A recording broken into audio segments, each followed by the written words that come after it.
বছর এখানের বিশেষ আকর্ষণ তারাপীঠ। এখানের থিম পাগলা গারদ। তো এবছরের এখানের বিশেষ আকর্ষণ ভূত bungalow. Hey guys, welcome back to my 2024 Cooch Behar পুজোর প্রস্তুতি ব্লগ।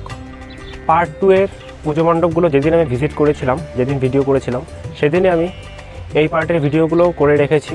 ভিডিওটা যেহেতু অনেকটা বড় এবং লেন্দি হয়ে যাবে, তার জন্য আমি পার্ট করে নিয়েছি।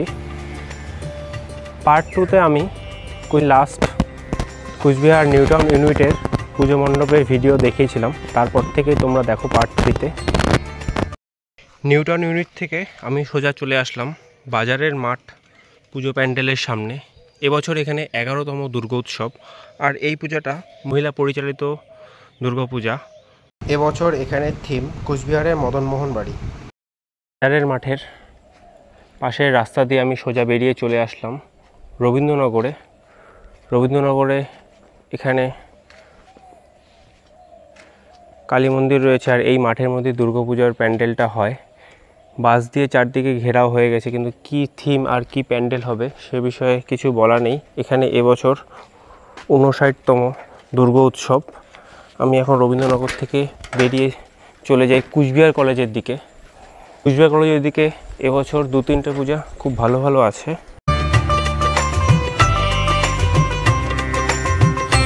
এখন দাঁড়িয়ে আছি নেহরুনগর আদর্শ ক্লাব ও পাঠাগারের পুজো মণ্ডপের মেইন গেটের সামনে। এবছর এখানের বিশেষ আকর্ষণ তারাপীঠ। সামনের দিকে এগিয়ে যাই, গিয়ে দেখি কোথায় পুজোর প্যান্ডেলটা তৈরি হচ্ছে। গত বছর এখানে একটা আদিবাসী থিম করেছিল, সাইডে মাঠের মধ্যে আদিবাসী থিম করেছিল। এবছর দেখি কোথায় প্যান্ডেল করছে। এবছর এখানে 52তম সার্বজনীন দুর্গা উৎসব, আর থিম তারাপীঠ। গত বছর পুজোয় নেহেরুনগরের পুজোর থিম এই মাঠটার মধ্যেই করা হয়েছিল, কিন্তু এবছর কোথায় করবে ঠিক বুঝতে পারছি না। নেহেরুনগর পুজো প্যান্ডেলটা এবছর এই মাঠের মধ্যে করা হচ্ছে। তো এই মাঠের থেকে শুরু করে এই গলিটা দিয়ে ঢুকে পিছন দিক দিয়েও পুরোটা প্যান্ডেল হবে। এখানে এবছর তারাপীঠ, রহস্যময় তারাপীঠ থাকবে।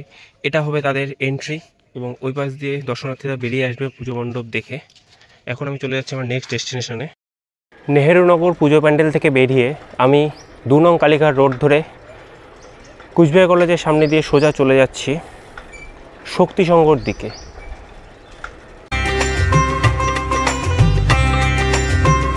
শক্তিসংঘের লাইটিংয়ের বাঁশের কাজ অলরেডি কমপ্লিট হয়ে গেছে, আর এখানে দুর্গাপুজোর টেন্ট বানানো হয়েছে।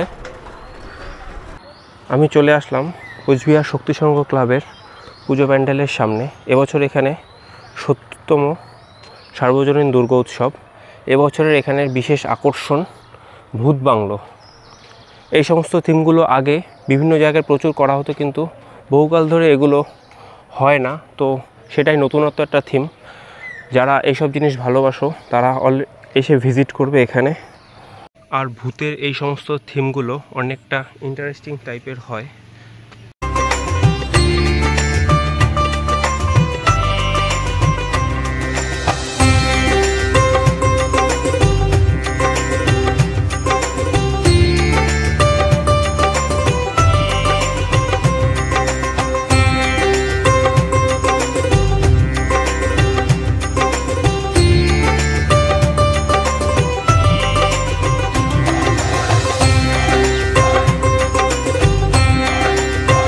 শক্তিসংঘ পার করেই কিছু দূর রাস্তায় হাতের ডান দিকে পেয়ে যাবেন এই সন্তান সংঘ ক্লাব।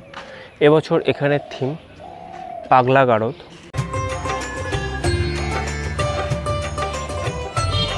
সন্তান সংঘ ক্লাবের ঠিক উল্টো পাশেই এবছরে তাদের থিম তৈরি হচ্ছে।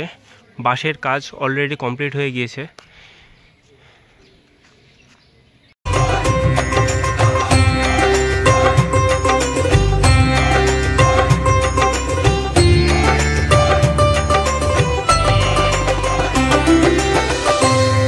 সন্তান সংঘ থেকে ভিতরের রাস্তা দিয়ে আমি সোজা চলে আসলাম ভারতী সংঘ ক্লাবের পুজো প্যান্ডেলের সামনে। এবছর এখানে 69তম দুর্গা উৎসব। এই যে পুজো প্যান্ডেলের কাজ চলছে রাস্তার পাশেই, তো তোমরা কোচবিহার স্টেশন চৌপতি থেকে বিবেকানন্দের রাস্তা ধরে কিছু দূর এগোতেই হাতের ডান দিকে পেয়ে যাবে এই ক্লাবের পুজো প্যান্ডেল। এবছর এখানে থিম প্রকৃতির অন্তরালে শান্তির বার্তা।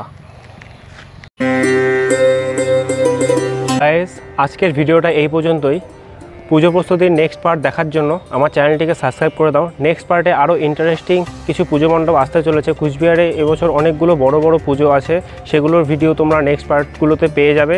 তাই চ্যানেলটিকে সাবস্ক্রাইব করে দাও আর আমার ভিডিওতে লাইক, শেয়ার, কমেন্ট করতে থাকো। বাই বাই গাইস, আবার দেখা হচ্ছে নেক্সট পার্টে।